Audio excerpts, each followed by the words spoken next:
Hello বন্ধুরা, আশা করি সবাই ভালো আছেন। অনুরাগের ছো আজকের পর্বে যা দেখবেন, দীপা সবাইকে বোঝাচ্ছিল কি কি কাজ করতে হবে। তখন সূর্য বলে আমি কি করব। তখন দীপা বলে আপনি মেয়েকে সম্পাদন করবেন, সেটাই তো আপনার কাজ, আপনি বিয়ের মণ্ডপে থাকতে হবে। তখন অন্যদিকে সোনার শাশুড়ি বলছে তুমি ও বাড়িতে গিয়ে আমাদের বাড়ির কথা কোনো কিছু গিয়ে বলবে না, যদি বলো তাহলে তো জানো তোমাকে আমরা কি করতে পারি।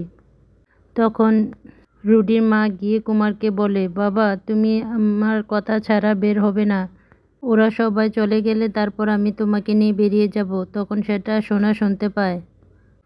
অন্যদিকে সেখানে সূর্যের বাবা এসে বলে কোথায় গেল তোমরা সবাই, আমরা তো তোমাদেরকে নিয়ে যেতে এসেছি।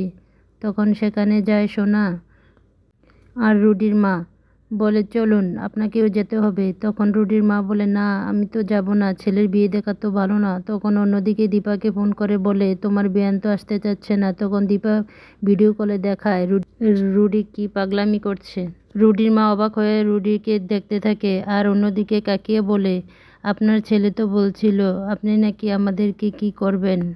তখন রুডির মা ভয় পেয়ে যায় আর বলে আমি যাব। অন্যদিকে রুডি পাগলামো শুরু করে, সবার হাত ধরে টানাটানি করে নাচতে বলে আর নিজেও নাচতে থাকে। আর দীপার কাকিয়া বলে চলুন আমরা একসাথে যাই।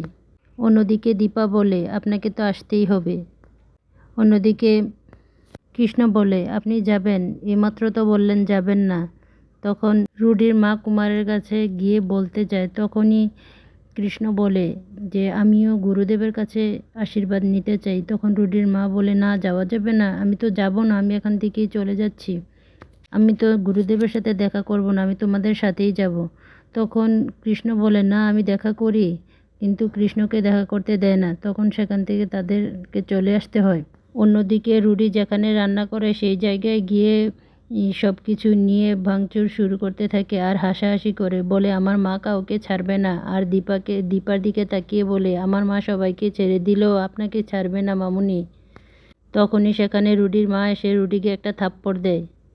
রুডির মা বলে ওকে কি খাইয়েছেন, ও এরকম করছে কেন। তখন দীপা বলে ও তো প্রথমে বাড়িতে এসে রূপার পায়ে ধরে প্রণাম করে, ও তখন থেকে কি একটা করছিল, বাইরে থেকে মনে কিছু একটা খেয়ে এসছে।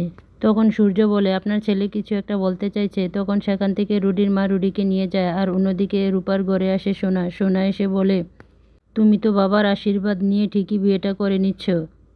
তখন রূপা বলে তোমার কি হয়েছে, তোমার কোনো সমস্যা হলে আমাকে বলো। তখন সোনা বলে আমার কিছু হয়নি, তোমার সাথে কোনো কথা নেই।